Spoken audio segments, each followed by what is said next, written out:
आणि यानंतर थेट नागपूरला जाऊया. ओबीसी महामोर्चातून वडेट्टीवार बोलतात. तुमचा डीएनए ओबीसी आहे तर तुम्हाला 374 जाती त्या खुर्चीवर बसावं, त्यांचा विसर तुम्हाला कसा पडला? त्यांच्यावर अन्याय करण्याची हिंमत कशी झाली? हा जी ओबीसी मध्ये घुसखोरी करून ओबीसीच्या मानेवर सुरी चालवण्याचं काम या सरकारच्या माध्यमातून होत आहे. हे मी या ठिकाणी आपण कोणालाही माझ्या मंचावर आणा, हे मी सिद्ध करून दाखवेल. म्हणून माननीय मुख्यमंत्री महोदयाकडे गेलो होतो ना मी, की साहेब हा जी आर हा रद्द करा. या जी आर नुसार ओबीसी पुढे दिसणार नाही. जेवढ्या रिक्रुटमेंट होत आहेत तुम्हाला सांगतो मान्यवरांनो, विदर्भामध्ये जेवढ्या जागा भरल्या जात आहेत त्यातील ओबीसीच्या सर्व जागा या मराठवाडा आणि पश्चिम महाराष्ट्रातील मराठा समाजाने घेतलेले ओबीसी प्रमाणपत्र आहेत, त्यांची निवड होत आहे. स्थानिक एकही इथे नोकरीवर लागत नाहीये. काल परवा मुंबई नागपूर कॉर्पोरेशनमध्ये भरती झाली. एकही माणूस, एकही नोकरी विदर्भातल्या माणसाला मिळाली नाही.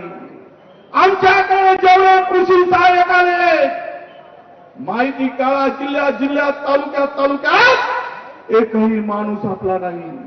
नोकऱ्या संपवून टाकल्या जात आहेत आणि मोठ्या समाजाला हे सर्व आरक्षण दिलं जात आहे. अरे आम्ही महाराजांनी, छत्रपती शिवाजी महाराजांचं नाव घेतो. त्यांनी 18 पगड जातीला 12 बलुतेदारांना घेऊन हे राज्य स्थापन केलं. 12 बलुतेदारांची काळजी महाराजांनी घेतली. परंतु हा जरांगे आमच्या मुळावर उठला आहे आणि हे फडणवीसांचं सरकार आम्हाला मुळापासून संपवण्याचं काम करण्यासाठी जरांगे पुढे झुकला आहे. म्हणून शुद्धीवर आणण्यासाठी आजचा हा मोर्चा आहे की सुधर जाओ, होश में आओ, नाहीतर तुम्हाला तुमची जागा दाखवल्याशिवाय राहणार नाही. हे या ठिकाणी आहे. काय म्हणतात जरांगे? म्हणजे राजकारण करायला निघाले म्हणतात. आम्ही राजकारण करायला निघालो असतो. गेली 15-20 दिवस सातत्यानं ओबीसीच्या लोकांना हे समजून देण्याचं काम आम्ही करतो. अरे इथे कोणाचा तरी फोटो आहे का? कोणत्या नेत्याचा फोटो लावलाय? वडेट्टीवारांचा फोटो कुठे दिसला? अरे आमदारकी गेली खड्ड्यात. माझ्या 372 जातीवर अन्याय होत असेल तर वडेट्टीवार उतरणार मैदानात, कशाची पर्वा करणार नाही, कशाची चिंता करणार नाही. सत्ता पण हे आज आहे उद्या नाहीये. पण ओबीसी बांधवाचं संरक्षण करणं, त्यांच्या हक्काचं संरक्षण करणं हे आमचं पहिलं काम आहे. म्हणून मी मैदानात उतरलो आहे. माझे सर्व सहकारी मैदानात उतरले आहेत. त्याची पर्वा आम्ही केली नाही. आणि कोण मूर्ख आहे ह्या मराठ्यांना समजत नाही. अरे बाबा, माझी लेकरं तो जरांगे म्हणतात, तुझी लेकरं आमची काय बकरे? तुझी लेकरं आमची बकरं. ईडब्ल्यूएस मध्ये त्यांना 10% आरक्षण मधून 8.5% आरक्षणाचा फायदा मराठा समाजाला मिळतो. 8.5%. आता नोकरी मिळत आहे ना बाबा. काल आम्ही एमपीएससीचा निकाल पाहिला. एमपीएससीच्या निकालामध्ये जो कटाफ आहे, तो कटाफ जर तुम्ही लक्षात घेतला तर यातून या कटाफमध्ये एमपीएससीच्या ओबीसीचा कटाफ 485 ओबीसीचा आणि ईडब्ल्यूएसचा कटाफ 450. आता तुम्ही सांगा ओबीसी मध्ये स्पर्धा आहे का ईडब्ल्यूएस मध्ये आहे? या बैताड जरांगेला हे समजतच नाही.